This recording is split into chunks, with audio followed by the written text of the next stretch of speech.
Basi tunamshukuru Bwana Yesu Kristo, tulibariki jina la Bwana Yesu Kristo kwa ajili ya uzuri wake, kwa ajili ya kila mmoja wetu. Yeye ndiye yuko katikati, yeye ndiye jambo kuu katika wokovu wetu, katika baraka yetu.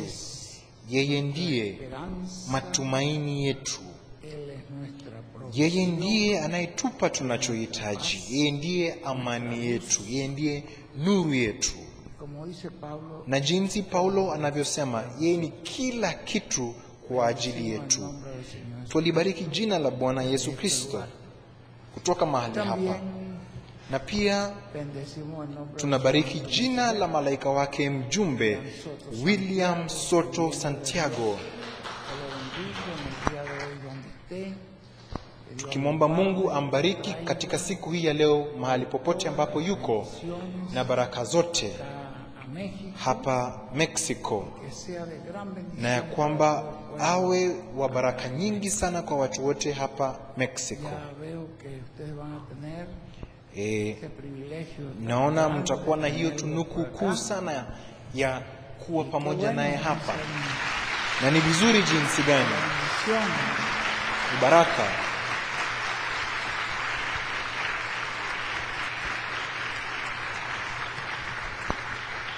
Veo que el día sábado que él llega, pues está llegando de... Siku ya Jumamosi atakapokuwa nafika katika hiyo safari hapa, inasema ya kwamba atakuwa na pumzika katika siku hiyo, na naona hiyo ni vizuri, mnaweza kufanya hivyo, kumwachia pumzike katika siku hiyo. Katika hizo safari ndefu ndefu, mtu anachoka sana pale kwenye kituo cha ndege wakati anapongoja ama ndege imechelewa, lakini anapofika kuwepo tu kwake hapa ni baraka. Na Jumapili mtakuwa na baraka ya kuwa pamoja naye, Jumapili tarehe 13, na baada ya hapo Ijumaa ama Jumatatu 14 na Jumanne tarehe 15 atakuwa pamoja nanyi. Hiyo ni vyema sana, na wapongeza kuwepo kwa mjumbe hapa, ni baraka kwa watu wote wa Mungu. Usiku huu wa leo tutajitayarisha ili kusikia ujumbe ambao ulihubiriwa na ndugu wetu William. Pia ujumbe mfupi sana, tunatarajia kwamba itakuwa ya baraka kwa ajili yetu sote. Nawaza labda mmeisikia mbeleni, sijui kama tuliweka mara hiyo nyingine, mbingu na nchi zitapita, lakini maneno yake hayatapita kamwe. Sijui kama tuliona hapa mara ya mwisho ama ilikuwa mahali nyingine. Haikuwa ni hiyo. Mbingu na nchi zitapita, lakini maneno yangu hayatapita kamwe. Tunamwomba Bwana Yesu Kristo atubariki kupitia kwa mada hii, iwe ya nuru na ya baraka kwa ajili ya wale wote ambao bado hawajampokea Bwana, waweze kumpokea, kwa sababu kando ya Kristo mtu amepotea, hana nuru, yuko gizani. Ingawaje mtu anaweza waza ya kwamba ako katika ni mchana ama ni saa 6 za mchana, lakini bila Kristo yuko gizani. Bila Kristo hakuna nuru. Mtu anapomwacha Bwana anafanya kosa kuu sana ambayo mtu anaweza kufanya, kwa sababu hiyo inamaanisha kuacha njia ya uzima ambaye ni Mungu, ambaye ni Kristo, na kuchukua njia ya kuelekea mauti inayomchukua mahali ambapo wewe haungependa kufika. Lakini pamoja na Kristo ni heri kupigana naye, ni heri kufanya jinsi alivyosema. lucha, shika msalaba wako, sufra pigania, con él. Si sufrimos umia con pamoja él, naye. Tukiteseka pamoja naye, Paulo anasemaje? también Pia tutatawala pamoja naye. mejor es, Ni heri dijo jinsi Moisés, Musa alivyosema, los vituperios de Cristo, aliyafadhalisha aibu za Kristo tesoro de los kuliko ya cuando Moisés, utajiri wa la hija Misri. de Faraón, Musa ambaye alikuwa ni ofreció nada eh, menos que el torno binti wa Firauni, de Faraón. angempa Musa sio kitu kingine bali ufalme wote wa Firauni. Angemchukua hadi kwenye kiti cha enzi. Alitaka kumchukua pale, lakini Musa akasema hapana, ninaona ni afadhali aibu za Kristo, kuteseka na watu ambao wanaamini que todos los tesoros de los egipcios, kuliko utajiri wote wa Misri. trajo que Dios bendijera, Na hiyo ilimfanya Mungu ambariki Musa kwa njia kuu sana sana, hadi mnaona ya kwamba el Señor le dijo, Moisés, despídete del Bwana pueblo. alipomwambia Musa, Todavía dice, tenía toda la energía. Musa uwaage watu, Sus ojos bado alikuwa na no se nguvu habían sana. oscurecido. Tenía 120 años. Biblia inasema ya kwamba macho yake hayakudidimia hata kidogo. Alikuwa na miaka 120. Mtu anapofika miaka 120, ama Musa alipofika umri wa miaka 120, Mungu akamwambia Musa, panda pale juu na pale uwaage watu. Akapanda mlima huo wote. Alikuwa na nguvu za kupanda mlima huo. Inasema nguvu zake hazikudidimia, macho yake hayakuwa na shida chochote. Wana wa Israeli wakamwona akipanda hadi akaenda akitoweka pale juu kwenye sehemu ya juu ya mlima huo. Na katika mahali moja ambapo ni Mungu pekee alijua ilikuwa ni wapi, Bwana alimkusanya pale. Maana hakufa kwa ajili ya ugonjwa wowote, hakuwa na shida yoyote ya aina hiyo, bali Bwana alimwambia, siku ndiyo hii, nenda. Na pale akamchukua, na malaika mkuu Mikaeli alihusika na mwili wake. Maana Ibilisi alifanya vita na yule malaika Mikaeli. Maana Ibilisi alitaka kuchukua mwili wa Musa. Kwa nini? Ili watu badala ya kumwabudu Mungu wamwabudu Musa. Na Musa hakuwa anapaswa kuabudiwa, bali alikuwa ni chombo tu mikononi mwa Mungu. Lakini baraka zote, vitu vyote vizuri vinakuja kutoka wapi?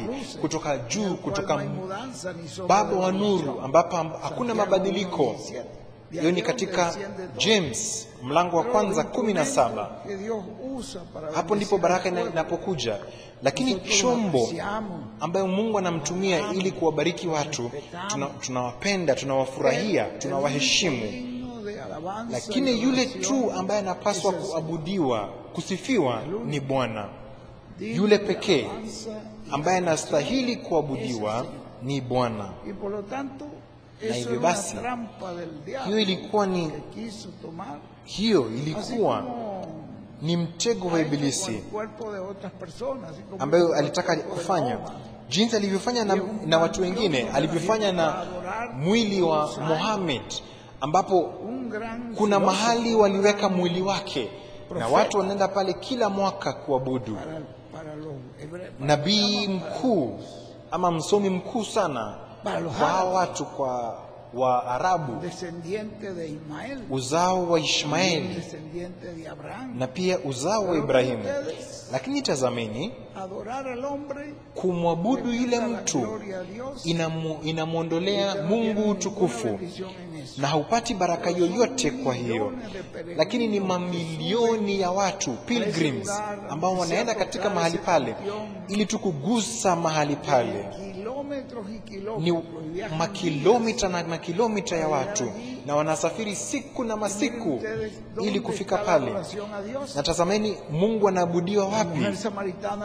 Yule mwanamke wa Samaria alisema, Wayahudi wanasema ni pale kwenye hekalu mahali pa kumwabudu Mungu, lakini mababa zetu wanasema ni katika mlima huu ni ambapo tunamwabudu Mungu. Maana Yakobo alikuwa hapa na malaika akamkutana naye pale na akapitia upako juu ya jiwe hilo. Yesu akamwambia, siku itafika ambapo haitakuwa Yerusalemu wala katika mlima huu, bali siku itakuja ambapo watu watamwabudu katika roho na kweli. Mungu ni roho na yuko katika mahali pote. Ni wapi ambapo tunapaswa kumwabudu? Mahali ambapo Bwana Yesu Kristo yuko, kwa sababu yeye ndiye tunayepasa kumwabudu. Na Biblia inasema kwamba alienda hadi uwepo wa Mungu, kwenye kiti cha enzi cha Mungu, sio pale Yerusalemu. Ibada ambayo walikuwa wanafanya pale kwenye hekalu sio pale tena, wala kwa mlima wowote, bali Mungu alimchukua yule mtu ambaye alikuwa anaabudiwa, the object of worship, ambaye ni Bwana Yesu Kristo. Alimchukua akamketisha kwenye kiti chake, kwenye mkono wake wa kulia, mkono wake wa kuume. Na hapo ndipo tunapotazama usaidizi wetu unatoka wapi? Unatoka kwenye mlima? Hapana. Usaidizi wangu unatoka kwa Bwana aliyeumba mbingu na nchi, aliyemshinda Ibilisi, aliyefanya kazi tukufu kwenye msalaba wa Kalvari, aliyetuokoa kwa upendo. Hapo ndipo usaidizi wetu unatoka, matumaini yetu, baraka zetu. Mtafuteni pale. Yesu alisema hapo ndipo tunapaswa kuabudu. Ibada ya kweli, wanaoabudu kwa kweli wanamwabudu Baba ni kwa roho na kwa kweli, na Mungu ni roho. Hebu na Mungu atusaidie tuelewe haya yote, kwa sababu tunaona makaburi makubwa ya hawa watu wote, kama yule anaitwa dini ya Confucianism ni kuu sana. Biblia inasema ya kwamba kuna ama katika historia kuna wengi wanaoamini dini hiyo ya Confucianism kuliko Wakristo, na wanamwabudu huyo kiongozi wao, wanamwabudu wakisema atafufuka, na atakapofufuka, hiyo ni kusema itahakikisha kwamba yeye alikuwa ni wa kweli. Na vile vile na Buddha atakapofufuka itaonekana kama kweli mafundisho yake yalikuwa kweli. Lakini Kristo alisema siku ya tatu angefufuka, na pale ambapo kulikuwa na kaburi ya Kristo, nilichukua picha pale na mke wangu, na pale kuna kitu kimeandikwa, hayuko hapa maana amefufuka jinsi alivyosema. Muona, hayuko hapa. Na yule malaika alimwambia Mariamu, kwa nini mnamtafuta kati ya waliokufa? Mnamtafuta yule ambaye yuko hai. Hayuko hapa, bali alifufuka jinsi alivyosema. Alisema angefufuka siku ya tatu na akafufuka. Huyo hakika alidhihirisha kwamba yeye ndiye muweza yote na kwamba anapaswa kuabudiwa. Tulibariki jina la Bwana wetu Yesu Kristo. Bwana na atukuzwe. Na hebu ambariki malaika wake mjumbe na amlete kwa baraka nyingi sana, na nyinyi wote muweze kupokea baraka zote ambazo Mungu atalete kupitia mjumbe huyo wa Mungu. Hebu na iwe hivyo katika jina la Yesu Kristo. Amina na amina. Mwaweza kuketi wapendwa. Esto es la obra de Cristo, es una cosa tan grande porque hii ya kazi ya Kristo ni jambo kuu sana, kwa sababu ni kazi ya upendo. Maana kama kuna yeyote kati yetu ambaye bado hajampokea Bwana, shauku letu kuu na ombi letu na ombi la jamii yake ni ya kwamba aweze kumpokea Bwana na aokolewe. Mtume Paulo anasema, kwa sababu tayari mnajua neema ya Bwana wetu Yesu Kristo, ambaye kwa upendo kwa kuwapenda nyinyi con su akajifanya kuwa maskini fuésemos enriquecidos. Ven ustedes, akiwa tajiri el dueño ili de los cielos y sisi de la tuweze kutajirishwa. La segunda Hiyo inapatikana katika waraka wa pili del apóstol wa mtume Pablo a los Corintios, Paulo kwa capítulo Wakorinto 8, verso 9. mlango wa 8 mstari wa 9. 2 Corinthians chapter 8 verse 9. Él siendo Basi rico, muona ya kwamba siendo el yeye dueño akiwa del cielo, tajiri, dejó akiwa su trono de gloria, akiwa mwenye kila kitu, aliwacha utukufu wake, aliwacha kiti chake cha enzi cha utukufu, ambapo alikuwa anafurahia utukufu wa Mungu na utukufu wa malaika, na akajifanya awe mtumishi. Alijinyenyekea yeye mwenyewe esa posición hadi akachukua nafasi hiyo, jinsi Paulo anavyosema, de alifika hadi kiwango humillarse cha kujinyenyekea sana hadi kifo, na kuongezea hiyo muerte de cruz, kifo una msalabani, muerte, una de las ambayo ilikuwa ni mojawapo ya kifo y vergonzosa chungu sana na za aibu sana ambazo zilikuwa katika wakati huo, jinsi anavyosema katika Wafilipi mlango wa 5,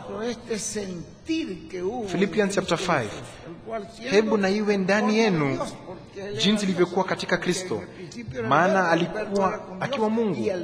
Maana pale mwanzo kulikuwa na neno, na neno lilikuwa pamoja na Mungu, na neno alikuwa ni Mungu. Basi muona akiwa Mungu hakuona kujifananisha na Mungu ni kama ni jambo kuu. Hapana, bali alijinyenyekea yeye mwenyewe. Aliwacha kando utukufu huo, nguvu hizo, na akachukua mfano wa mtumishi, akajifanya awe sawasawa na wanadamu. Umeona, neno lilifanyika mwili na likaishi kati yetu, akachukua mfano ya mtumishi, akawa kama mwanadamu, na akiwa kama mwanadamu akajinyenyekeza mwenyewe hadi akafa. Na akafa kwa njia gani? Pale msalabani. Na Mungu akamuinua, akampa jina ambalo liko juu ya majina yote mengine, ili kwa jina la Yesu magoti ya wote ambao wako duniani, mbinguni na hata walio kuzimuni, magoti yote yatakunjwa, yani wote watakuwa chini yake. Basi muona jinsi gani alijinyenyekea akiwa ni Mungu wa utukufu. Ilikuwa ni kwa upendo. Kazi ambayo alifanya, alichukua hatua hiyo, alichukua nafasi hiyo kwa ajili ya upendo. Alitaka kufanya kazi hiyo kwa manufaa ya watoto wake, ingawaje sisi bado tulikuwa tunaishi katika dhambi zetu na tulikuwa tumepotea kutoka kwa Mungu kama kondoo ambao walikuwa wamepotea, lakini upendo wake alitupenda sisi ili kuweza kutukomboa. Kazi ya Kristo ni siri kuu sana. Yesu alisema katika kitabu cha Yohana Mtakatifu, katika eneo hili ambalo, katika sehemu hiyo ambayo sote twajua, aliposema verso 13, nadie subió al cielo, mstari wa 13, sino el que descendió del cielo, hakuna aliyepaa juu mbinguni ila aliyeshuka kutoka mbinguni, mwana wa Adamu aliye mbinguni. Alikuwa hapa, alishuka kutoka mbinguni, lakini pia alikuwa connected, alikuwa amejiunga na mbinguni. Kama Mungu muumbaji wa mbingu na nchi alikuwa ndani yake, alikuwa ndani ya Kristo, alikuwa ameshuka ndani ya Kristo ili kuweza kutukomboa, ili kuweza kutuokoa. Ni kazi ambayo haiwezi kuelezwa. Na jinsi ambavyo Musa alivyoinua yule joka jangwani, vivyo hivyo mwana wa Adamu lazima ainuliwe, ili wote wanaomwamini wasipotee, bali wawe na uzima wa milele. Musa aliinua joka pale jangwani, maana joka ni mfano wa dhambi. Wana wa Israeli walipokiuka neno la Mungu, walipotaka kumuua Musa, kwa kuja zile nyoka, zile joka za sumu, maana walitaka kumuua Musa na walitaka kurudi kupata viongozi wengine ili warudi utumwani tena, na hiyo ilikuwa ni mpangilio wa Mungu.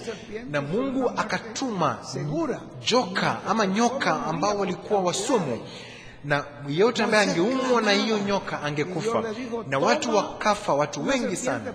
Musa akamlilia Mungu, na Mungu akamwambia Musa atengeneze nyoka ya shaba ama bronze. Na Musa akaitengeneza, akafanya mfano wa nyoka ile, na akaitengeneza, akaiinua juu, na yote ambaye angeumwa na ile nyoka akitazama nyoka hiyo ambayo imeinuliwa juu angeponywa. Basi nyoka ni mfano wa dhambi, kwa sababu Biblia inasema Mungu aliweka juu yake dhambi ya sisi sote. Hamjaiona katika Isaia 53 inasema Mungu aliweka juu yake dhambi zote za wanadamu wote. Hapo kulikuwa na mfano wa dhambi ambayo ilihukumiwa, na ilikuwa ndani ya Yesu. Alikuwa nampa Nikodema jibu ambaye alimnenea kuhusu kuzaliwa mara ya pili. Na Nikodema akamuuliza, hiyo inawezekanaje? Haiwezekani. Akamwambia, kama yule joka, ili wote wanaomwamini wasipotee, bali wawe na uzima wa milele, wote wanaomwona. Jinsi ninavyosema katika Isaia 54, munitazame na muokolewe sehemu zote za ulimwengu. Basi muona jinsi ya kumtazama Yesu Kristo, kutazama kazi ambayo amefanya msalabani wa Kalvari. Hiyo ni kile ambacho Bwana alikuwa anawaelezea. Maana mtu anaweza zaliwa kwa njia gani? Anaweza kuzaliwa mara ya pili kwa njia gani? Kwa kumwamini Kristo. Mtu anapoamini kwa moyo wake, kazi ya Mungu inakuja ndani ya nafsi ya mtu huyo, na kazi isiyo ya kawaida, supernatural work, ambayo imefanywa na Roho Mtakatifu inaanza ndani ya mtu huyo, kwa sababu Roho Mtakatifu anatumia chombo hicho ambacho kinaitwa neno na damu ya Kristo. Hiyo ndio kile ambacho Roho inatumia kuokoa watu. Hakuwezekani kuwa na jambo lolote lingine. Bila kumwagwa kwa damu hakuna ukombozi. Basi Roho Mtakatifu anaanza kazi pale, na hiyo ndio kile ambacho alivyokuwa anamuelezea Nikodema. Hiyo inawezekanaje? Kwa imani. Kwa imani. Ukiweza kuamini, anayeamini yote yawezekana kwake. Basi akamwambia, akasema, kama yule joka aliyeinuliwa jangwani, na wote waliotazama joka hilo ambao walikuwa wameumwa na joka hilo, shida ya sumu hiyo ingetoweka kutoka mtu huyo. Na hiyo ni jambo ambalo lilitendeka, jambo la kweli kabisa lilitendeka pale jangwani, ili wote wanaomwamini wasipotee, bali wawe na uzima wa milele. Hiyo ni Yohana 3:16, kwa maana jinsi hii Mungu aliupenda ulimwengu hata akamtoa mwanawe pekee, ili kila mtu anayemwamini asipotee, bali awe na uzima wa milele. Wote wanaomwamini. Unapomwamini ndipo hiyo kazi ya Roho Mtakatifu inapoanza maishani mwako, ili kulete kuzaliwa mara ya pili ambayo Yesu alinena. Hiyo haiwezi kufanyika nje ya imani kwa Kristo. Kwa kumkataa Kristo mtu hawezi kupata kuzaliwa mara ya pili. Inasema mstari wa 17 katika Yohana mlango wa 3, maana Mungu hakumtuma mwana ulimwenguni ili kuhukumu ulimwengu, bali ulimwengu uokolewe katika yeye. amwaminie yeye hahukumiwi. Asiamini amekwisha kuhukumiwa, kwa sababu hakuliamini jina la mwana pekee wa Mungu. Na katika mstari wa 36 inasema, amwaminie mwana yuna uzima wa milele, asiyemwamini mwana hataona uzima, bali ghadhabu ya Mungu inamkalia. Ghadhabu ya Mungu inampotea kutoka mtu, kwa sababu mtu anamwona huyo mtu na anamwona katika dhambi. Lakini wakati ambapo tumempokea Kristo, hiyo inamaanisha kupokea kazi aliyofanya kwenye msalaba wa Kalvari. Yani hiyo inamaanisha kupokea damu ya Kristo iliyomwagwa kwa ajili yetu, kwa sababu bila kumwaga damu hakuna ondoleo la dhambi. Tayari mnajua jinsi ndugu Branham alivyosema, hiyo sehemu aliyosema kwamba mwenye dhambi alipomleta yule mwanakondoo, akaweka mikono yake juu ya yule kondoo ili kukiri dhambi zake mbele ya kuhani mkuu. Na anasema damu ilipokuwa ndani ya mishipa veins ya yule mwanakondoo, hakukuwa na ondoleo la dhambi. Lakini kuhani mkuu alipomshika yule mwanakondoo na kumchukua kwenye madhabahu, kwenye altar, na damu yake ikamwagika, hapo ndipo kukaanza msamaha wa dhambi na kupokelewa kwa huyo mtenda dhambi. Ndiposa Paulo anasema katika, hili inapatikana katika Wahebrania, waraka kwa Wahebrania, ambayo inasema bila kumwagwa dhambi hakuna msamaha. Hakuna msamaha wa dhambi.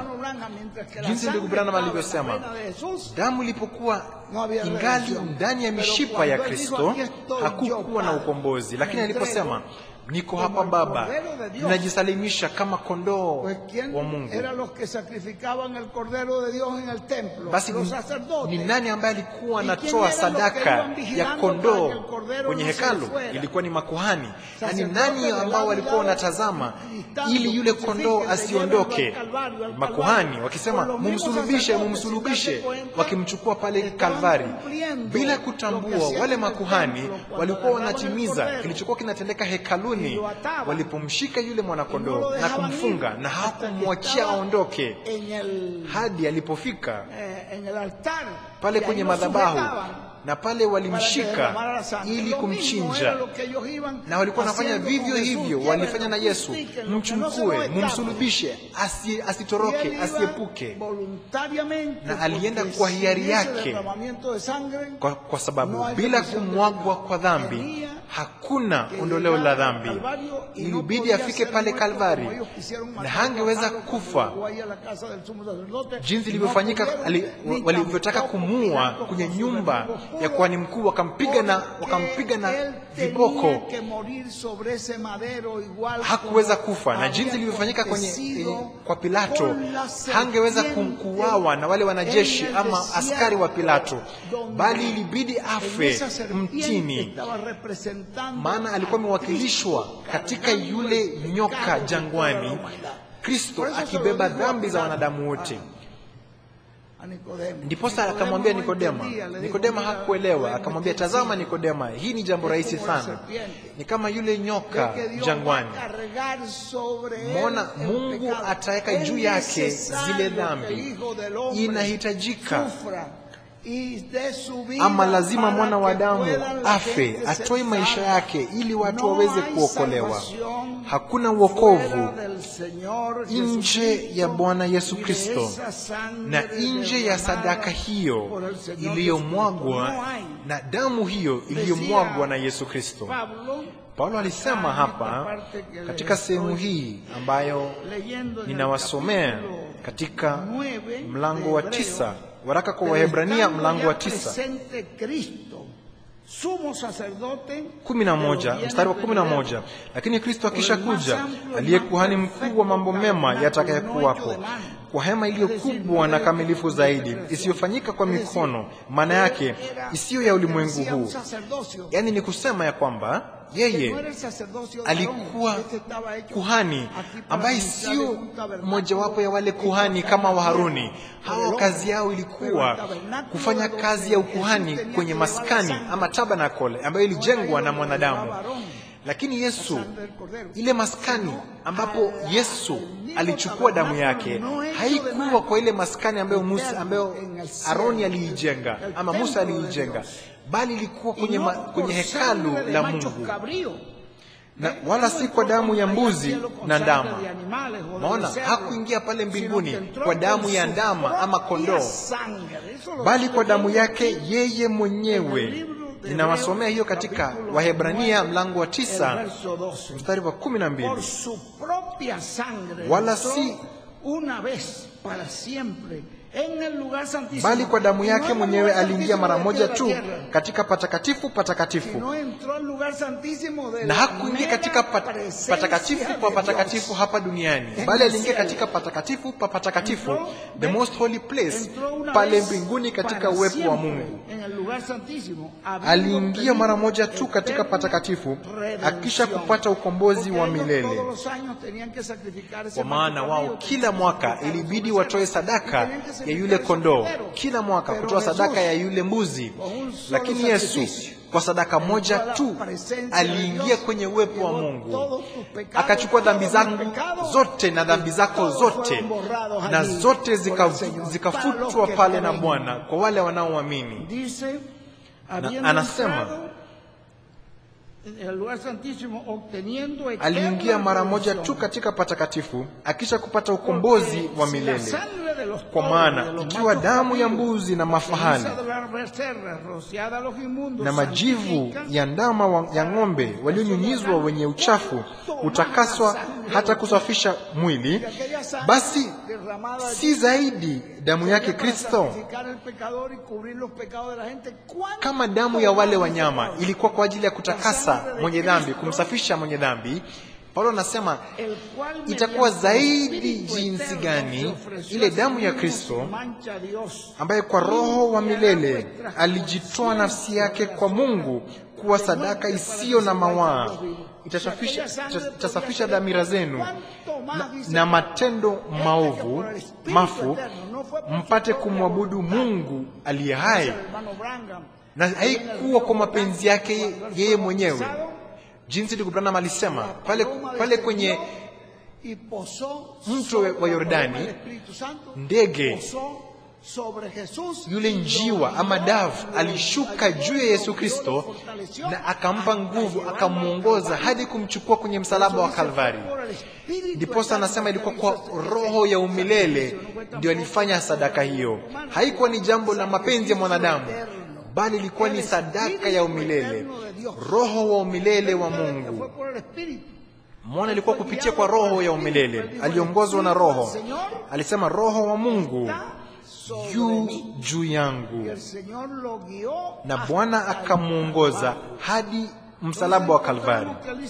Basi tunapata ya kwamba anasema itakuwaje zaidi na damu ya Kristo itatutakasa. Kwa sababu ya hii ni mjumbe wa agano jipya, ili mauti ikisha kufanyika kwa kukomboa makosa yaliyokuwa chini ya agano la kwanza, hao walioitwa waipokee ahadi ya urithi wa milele. Na katika mstari wa 22 inasema hapo mwisho, na pasipo kumwagwa damu hakuna ondoleo. Basi muona jinsi ndugu Branham anavyosema ya kwamba wakati damu ilipokuwa ndani ya mishipa ya Yesu hakukuwa na ukombozi, lakini mara tu kazi hiyo ilipofanywa, basi hapo muwahubirie watu, muhubirie ulimwengu ya kwamba kuna ukombozi kwa damu yake. Muhubiri mkiwa wajasiri, na Roho Mtakatifu atahakikisha neno hilo, kwa sababu sio mambo ya mwanadamu, bali ni jambo linalokuja kwa Roho yake. Basi nendeni muhubiri kwa ujasiri, maana kuna msamaha wa dhambi katika damu ya Yesu Kristo. Hiyo ndiyo kazi kuu ya siri ambayo Bwana wetu Yesu alifanya. Na kama mnataka kuona hata zaidi ya hapo, mtazame katika mlango wa 10, Wahebrania mlango wa 10 mstari wa 19. Basi ndugu, kwa kuwa tuna ujasiri wa kuingia patakatifu patakatifu. Hapo ni wapi? Hapo ndipo kuna uwepo wa Mungu, Shekina, utukufu wa Mungu, sio hekalu hapa duniani, maana hekalu hilo lilivunjwa. Uwepo wa Mungu, mahali ambapo kuna utukufu wa Mungu. Anasema, basi ndugu, kwa kuwa tuna uhuru wa kuingia kwa patakatifu kwa damu ya Yesu Kristo. Hauwezi kuingia kwa njia lolote lingine. Hauwezi kwenda mbele za Kristo bila kuchukua sadaka hiyo. Inapatikana katika mlango wa 10 mstari wa 19. Basi wandugu, kwa kuwa tuna uhuru na ujasiri wa kuingia kwa patakatifu patakatifu kwa damu ya Yesu Kristo, kwa njia ile aliyotuanzia, iliyo mpya, iliyo hai, ipitayo katika pazia. Na hiyo pazia ni gani? Ni mwili wake, damu yake, na kuwa na kuhani mkuu juu ya nyumba ya Mungu. Na tukaribie wenye moyo wa kweli na utimilifu wa imani, hali tumenyunyizwa mioyo, tuache dhamira mbaya, tumeosha miili kwa maji safi, na mshike sana ungamo, profession la tumaini letu lisilogeuka, maana yeye aliyeahidi ni mwaminifu. Tuangalie sisi kwa sisi na kuhimizana katika upendo wa kazi nzuri, wala tusiache kukusanyika pamoja kama ilivyo desturi ya wengine, bali tuonyane na kuzidi kufanya hivyo kwa kadri mwanavyo siku ile, kwa kuwa inakaribia. Lakini tunaweza kuingiaje kwa uwepo wa Mungu? Anasema ni kupitia kwa damu.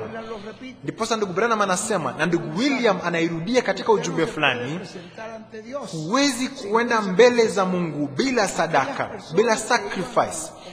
Wale watu ambao walikuwa wanaenda, walikuwa natafuta msamaha wa dhambi zao katika Agano la Kale, ilibidi waende pale na sadaka, yani sacrifice, pale kwenye hekalu. Na anasema leo kuna sadaka ambayo ilifanywa, na lazima uende mbele za Mungu na sadaka hiyo, that sacrifice, maishani mwako, ukitambua kwamba ulimpokea kama sadaka yako, na unaenda mbele za Bwana ili kupata neema na baraka kutoka kwake. Ni kwa kupitia sadaka hiyo. Ukienda kwa uzuri wako wewe mwenyewe, kwa kazi zako nzuri, hakuna mtu aliyehesabiwa haki hapa duniani. Hakuna mwenye haki hapa duniani. Biblia inasemaje? Hakuna mwenye haki hata mmoja, not even one. Bwana alisema hakuna mwenye haki wala hata mmoja tu. Basi muona kwamba sote lazima tuende mbele za Mungu kwa sadaka hiyo. Ndiposa Yesu alisema, mimi ndimi njia, kweli na uzima, hakuna anayekuja kwa Baba ila kwenda kupitia hiyo sadaka ya Bwana Yesu Kristo. Hii ni jambo nzuri sana, kazi iliyofanywa na Bwana wetu. Hatutachoka kulitukuza jina la Kristo na kutambua na kuhubiri hadharani ya kwamba katika kazi hiyo kuna msamaha, na ya kwamba ni kweli, ni hai. Wewe waweza kwa kweli kupata wokovu na msamaha wa dhambi zako kwa damu ya Kristo. Muhubiri kwa uhakika, kwa ujasiri ya kwamba ni hivyo, na Roho Mtakatifu atakuunga mkono, Mungu atakuunga mkono. Basi mbingu na nchi zitapita, nabii alisema hivyo, lakini maneno yangu hayatapita kamwe. Tutasimama kwa dakika moja, kwa dakika machache, ili kusikia ujumbe huo. Mulihakikisha iko sawa kabisa? Hapo ni sawa, isitukosee. Wale vijana msitukosee, kwa sababu hapa mna wale technicians wazuri sana, mna vifaa nzuri sana. Hapa mko katika mji ambapo vifaa vinapatikana hapa tu karibu. Na kama Kama tuna mikutano pale jangwani pale kwa zile makabila ya kiasili, indigenous tribes, zile sehemu za Ichasaka, hizo sehemu zote za kindani ndani, kama pale inatokea na inakuwa sawa, hapa itakuwaje? Hapa itakuwa sawa kabisa. Basi katika jina la Bwana wetu Yesu Kristo tutaanza ujumbe huu wa kutoka kwa nabii. Mbingu na nchi zitapita, lakini maneno yangu hayatapita kamwe. Amina na amina. Tunamshukuru Mungu kwa ajili ya William Soto Santiago. Tunamshukuru Mungu kwa ajili ya ujumbe huu ambayo anatuletea katika wakati wetu, kwa sababu katika ujumbe huo kuna nuru ambayo wanadamu wote wanahitaji. Mwajua kwamba huu ndio ujumbe ambao Paulo alisema pale kwenye kitabu cha Wahebrania mlango wa 11 mstari wa mwisho, anasema bila sisi wale hawangeweza kukamilishwa. Walikuwa wanangoja ujumbe huu, jinsi ndugu Branham anavyosema ya kwamba wamekuwa wakiomba ili waweze kufufuka, na sisi tumekuwa tukiomba ili tubadilishwe. Na katika wakati wa mwisho ahadi ni ya kwamba mana iliyofichwa ilikuwa katika sehemu patakatifu pa patakatifu, sio katika ua la nje, yani outer court, ama katika sehemu patakatifu, bali katika sehemu patakatifu pa patakatifu. Wakati ambapo hatua hiyo inafika ya sehemu patakatifu pa patakatifu, yani the most holy place, ndipo Bwana analeta hiyo chakula ambacho ni kwa wale ambao wako katika kiwango, yani dimension nyingine, na pia kwa sisi ambao tuko katika kiwango hiki. Jinsi nabii anavyosema, baada ya vizazi vya kanisa kunafunguka mlango mbinguni, kuna connection, kuna mawasiliano, jinsi ndugu William anavyosema, kutoka theofania hadi theofania. Wao walikuwa wanangoja ujumbe huo wa wakati wa mwisho, ambao ni ujumbe ya sehemu patakatifu pa patakatifu, ambayo leo inahubiriwa na malaika wa Bwana, mvua ya mbele na ya mwisho, the former and latter rain. Ni baraka kuu sana ambayo tunayo leo sisi. Labda hamtambui ya kwamba Bwana alinena katika sehemu mbalimbali katika Biblia. Katika waraka kwa Wahebrania mlango wa 12 alisema kwamba katika wakati wa mwisho, mara moja tena, ama mara ya mwisho inavyosema katika Biblia zingine, mara moja tena nitatetemesha sio tu dunia hii, sio tu dunia, bali mbinguni pia. Mmetambua ya kwamba inahitajika mshtuko huo, jambo hilo litawaamsha wale wa duniani na pia wale wa mbinguni. Hiyo ni jambo kuu sana. Basi hebu na Mungu abariki hapa huyu kijana ambaye amekuja mbele. Hebu na Mungu ambariki, tutamuombea. Njoo mbele. Kama kuna mtu yeyote mwingine, njooni mbele, tutakuwa tunamwombea. Kama kuna yeyote ambaye amejitenga na Bwana, pia tunamwomba mje mbele, wakati kungali na wakati. Jinsi Bwana alivyosema, mtafute Bwana wakati anapoweza kupatikana. Seek him while he may be found. Mtafute wakati angali karibu. Ni kusema kabla mlango huo ufungue, na hakutakuwa na nafasi tena.